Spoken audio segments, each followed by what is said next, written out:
It is a body that is well overdue historically, but we have finally arrived. And I do pray that the aspirations that you have will be realized as we go along. My topic this afternoon is on agency, the role that citizens or subgroups within the state can play in furthering justice in this environment and others. As a political scientist, there are various levels of discussion that we can take. We can talk about the international level of analysis, which focuses on the state and the role that the state plays in furthering peace and justice. My topic, ultimately, is to focus on the middle range. It is the role that we play as citizens, the middle ground, the organizations that we form, and the objectives that drive them. To me, it is perhaps one of the most important levels of analysis, because you're talking about citizens, their aspirations independent of government. These are oftentimes ideas and morals or mores that impinge upon policymakers. But it takes really a group of activists, individuals who are committed to what they do, for government to ultimately do as they are supposed to do. This center, similar to the Nyang Sanneh Institute, represents a very important agent in the realization of goals and objectives that are pertinent to our population. So let's give them a round of applause. It is interest groups, as we call them, that really are fundamental in driving the democratic force in our societies. It is groups such as the Nyang Sanneh Institute, this very august institute, the small institute, that ultimately will push the agenda for change and progress in our society.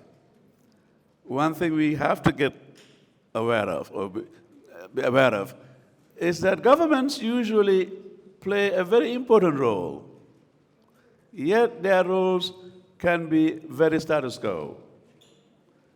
They maintain the system as it is because it serves their fundamental interests.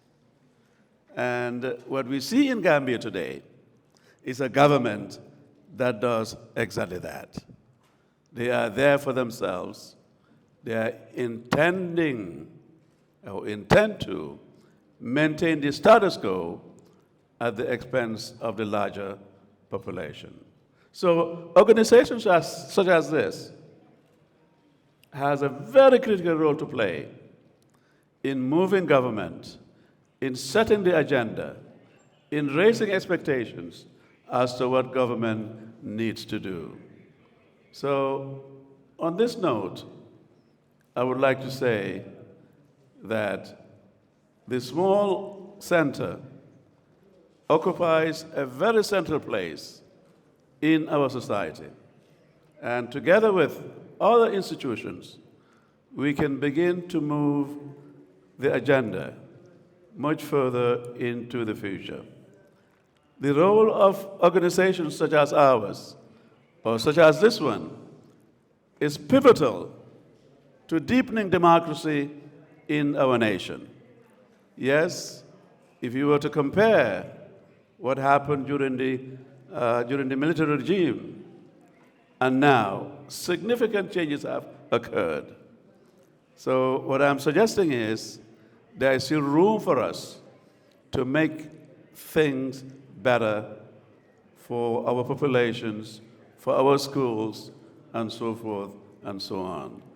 This middle level, in my view, is perhaps the most important actor within civil society. It is they that raise the agendas.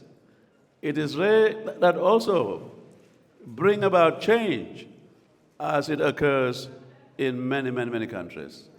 So I commend the small institute for this very august gathering, for raising concerns that are pertinent to our own survival, not only as individuals, but as a country. There are so many things at stake as we speak in our country, because the Gambia, though has been independent for over 60 years, still has a lot of challenges. And these challenges, I believe, could be addressed in a way that can really help the larger population in many, many significant ways. What I'm ultimately suggesting is the Gambia is at a very precarious state. I think at one point in my writings I said we were at a crossroads. I think we are now gone past the crossroads. I believe we are veering slowly but surely into a major political and economic crisis. And it is therefore incumbent upon all of us as citizens to participate in interest groups, to participate in whatever middle level organization that you find yourselves in, and make sure that you make an impact in directing the country in the right direction. 3 minutes left. 3 minutes left, okay. Ultimately, what I would like to implore all of us to do is to be well informed. Don't sit back and expect things to change. Government is to be held accountable. We too have to hold ourselves accountable to ensuring that there is progress, there is equality, there is respect for human rights, and more importantly, there is respect for all human beings, regardless of where they come from, regardless of their gender, and regardless of their political orientation. I think the Gambia has come a long way, I must say. When you went to school, as I did in the 60s at Armitage, to this current period, it has made some very significant changes. And some of these changes clearly have been propelled by politicians and civil society. What I'm imploring all of us to do is to be active, to be politically active, to organize, to challenge, and to work within a democratic system. I think ultimately, this is the direction we must all take. We are at a precipice. The Gambia is very precarious as we speak. And we must together, come together, civil society organizations, those at the middle, to make sure that we go in the right direction. I believe that Gambia is really taking the wrong direction. And if this persists, it is going to be quite a big problem. So I'll stop here, Katim, and give the others a chance. Thank you.